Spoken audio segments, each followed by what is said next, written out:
अस्सलाम वालेकुम। आज हम डिस्कस करेंगे एक्सरसाइज 1.1 सिन टेक्स्ट बुक बोर्ड की क्लास नंबर 9 का चैप्टर नंबर 1 एक्सरसाइज 1.1 का क्वेश्चन नंबर 1।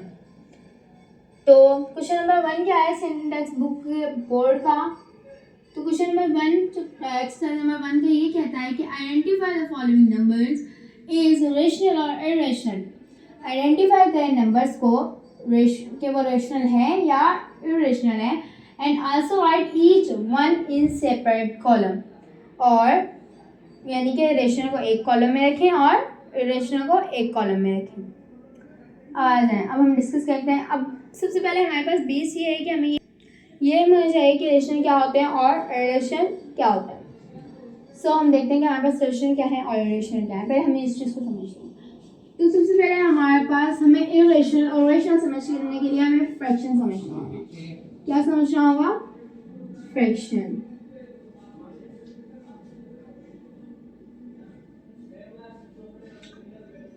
फ्रैक्शन में दो हिस्सों में डिवाइड होती है, एक टर्मिनेटिंग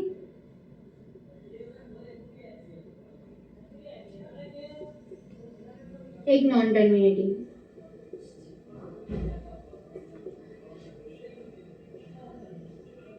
हमें रेशनल और इरेशनल समझने के लिए फ्रैक्शन में टर्मिनेटिंग और नॉन टर्मिनेटिंग समझना होगा। अब हम ये देखते हैं कि टर्मिनेटिंग क्या होते हैं और नॉन टर्मिनेटिंग क्या होते हैं। टर्मिनेट मीन्स होता है खत्म कर देना। क्या कर देना? खत्म कर देना। अब कैसे खत्म कर देना? अब फॉर एग्जांपल मेरे पास एक फ्रैक्शन दी गई हुई है 15/5। मैं क्या करूँ? 15 और 5 को कट करूँ 1 टाइम 3 टाइम, तो यहाँ क्या बचेगा मेरे पास? 3। क्या बचा यहाँ मेरे पास? 3। सो 3 क्या है? टर्मिनेटिंग नंबर है। 3 क्या है? टर्मिनेटिंग नंबर है। उसके बाद मेरे पास एक और फ्रैक्शन है। फॉर एग्जांपल मेरे पास एक 20/2। क्या है मेरे पास? फ्रैक्शन 20/2। 2 को 1 का टेबल और 2 को 2 का टेबल 1 टाइम और 20 को 10 टाइम, तो मेरे पास आंसर क्या आएगा? 10। तो ये 20/2 क्या हुआ? टर्मिनेटिंग नंबर हुआ। यानी कि हम उसको कट करें, हम उसको फ्रैक्शन करें, फ्रैक्शन करने के बाद हमारे पास जो आंसर आए वो ख़त्म आए, इनफ आए। अब देखिए इसने इसकी वैल्यू को मुकम्मल ख़त्म कर दिया है।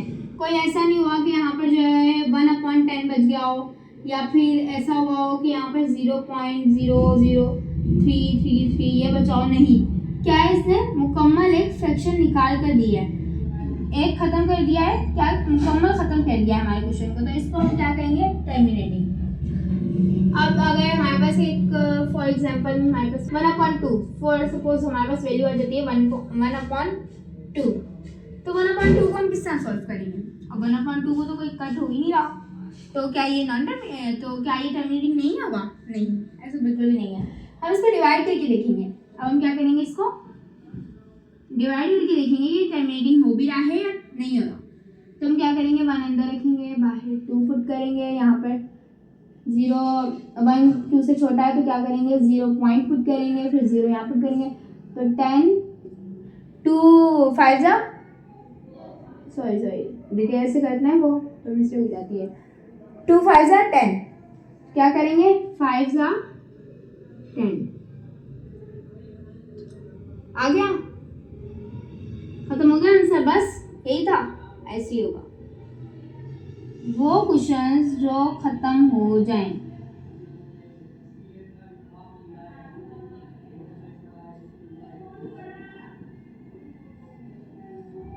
अब देखें ये भी क्या हमने कट किया?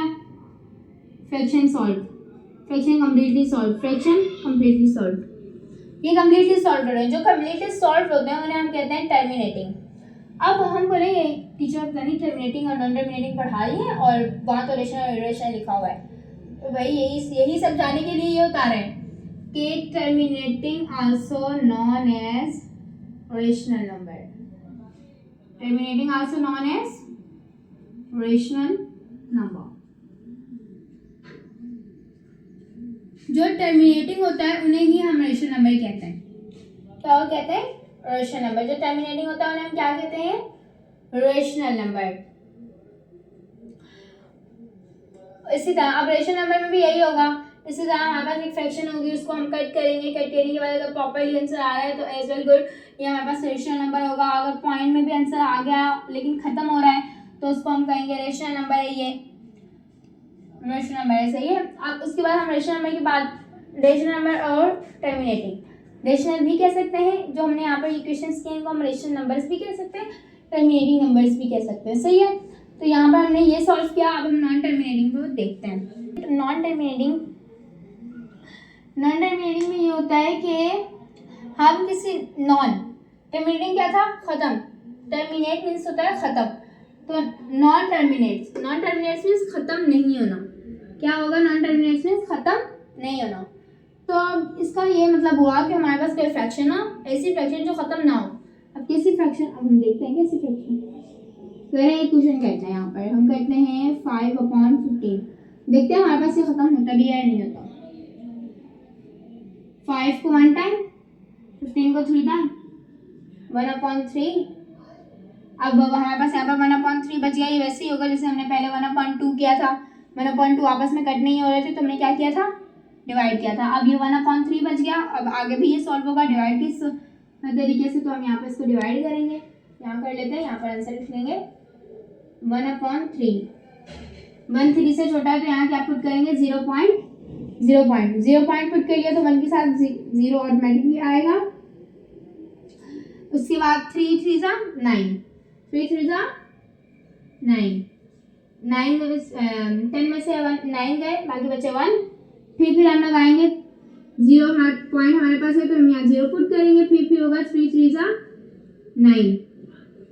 वही प्रोसीजर दोबारा, पॉइंट है 0 लगाएंगे, वही 3 3 जा 9, और ये इसी तरह आगे आगे आगे चलता जाएगा।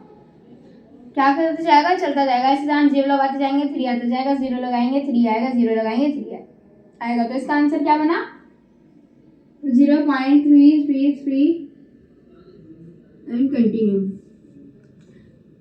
यानी इसका कोई एक्यूरेट आंसर नहीं आ रहा। क्या इसका आंसर आ रहा है, इसका आंसर आगे चलता जा रहा है, चलता जा रहा है, यानी कि ये खत्म नहीं हो रहा। तो इसे हम क्या कहेंगे, नॉन टर्मिनेटिंग। क्या कहेंगे इसे हम, नॉन टर्मिनेटिंग।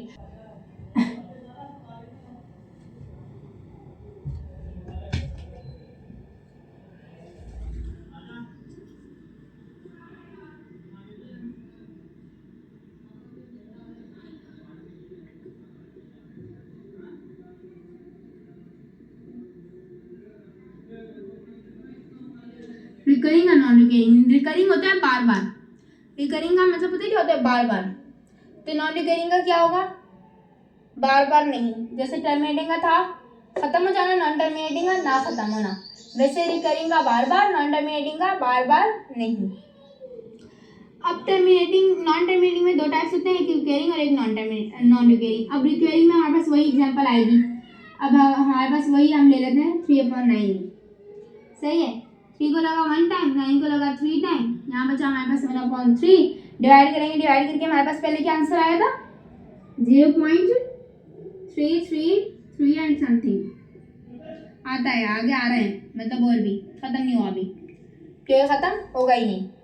तो इस ये जो 0 पॉइंट, यानी कि आप रिक्वायरिंग में क्या है, बार बार, यानी कि हम एक फ्रैक्शन सॉल्व करें, फ्रैक्शन सॉल्व करने के बाद वो अगर नॉन टर्मिनेटिंग है, नॉन टर्मिनेटिंग है तो उसमें हम ये चीज़ भी देखेंगे, अगर वो टर्मिनेटिंग है तो नहीं देखेंगे। टर्मिनेटिंग है तो वो ऑलरेडी खत्म हो जाएगी, इसको देखने की ज़रूरत ही नहीं पड़ेगी। लेकिन अगर नॉन टर्मिनेटिंग होगी तो उसमें 2 टाइप्स भी होंगे, क्योंकि वो खत्म नहीं होगी, वो आगे आगे आगे चलती जाएगी। तो उसमें हमें ये देखना होगा कि वो रिकरिंग आगे चल रही है या नॉन रिकरिंग आगे चल रही है। Non recurring means same values आकर आगे चल रही है या अलग अलग वैल्यूज आकर आगे चल रही है। तो हम रिक्वायरिंग क्या है, अब देखें ये हमारे पास क्वेश्चन था, ये है 0 3 3 3 और समथिंग आगे आगे चलती जा रही है, लेकिन वैल्यूज क्या है, सेम है। क्या है, सेम वैल्यूज हैं, यानी कि ये नॉन टर्मिनेटिंग तो है, आगे आगे चल रही है, लेकिन वैल्यूज सेम है, तो इसे हम क्या कहेंगे, इसे हम कहेंगे रिक्वायरिंग। क्या कहेंगे इसे हम, रिक्वायरिंग की। नॉन रिक्वायरिंग की हमारे पास एक एग्जांपल है, नॉन रिक्वायरिंग की हमारे पास एक एग्जांपल थी 14/49। अगर इसको नॉन टर्मिनेटिंग की कैटेगरी में, ये क्या है, ये है नॉन टर्मिनेटिंग और ये है टर्मिनेटिंग। इसके आगे से डॉट जरूर लगा दीजिएगा ताकि उन्हें पता चल जाके जो भी आपको चेक करने वाला एग्जामिनर या जो भी है उससे पता लगे कि बच्चे ने ये रिक्वायरिंग और नॉन रिक्वायरिंग में ये नॉन, अगर मतलब आपने सपोज रिक्वायरिंग और नॉन रिक्वायरिंग लिखना हो पेपर में तो डॉट जरूर लगा दीजिएगा ताकि वो ये समझे कि बच्चे को पता है कि नॉन टर्मिनेटिंग होंगे। सही है, तो इस तरह से आपने ये नॉन टर्मिनेटिंग और टर्मिनेटिंग का लॉजिक है। नॉन टर्मिनेटिंग में दो और आते हैं, रिक्वायरिंग और नॉन रिक्वायरिंग। रिक्वायरिंग जो बार बार एक ही जैसे आए उन्हें नॉन रिक्वायरिंग कहेंगे और जो अलग अलग आए उन्हें हम क्या कहेंगे, नॉन रिक्वायरिंग। तो ये तो पहले हम, और हाँ टर्मिनेटिंग को जैसे हम रेशनल कहते हैं तो नॉन टर्मिनेटिंग को हम कहते हैं इरेशनल। क्या कहते हैं, इरेशनल। इनको हम कहते हैं इरेशनल नंबर्स। तो ये था सारा नॉन टर्मिनेटिंग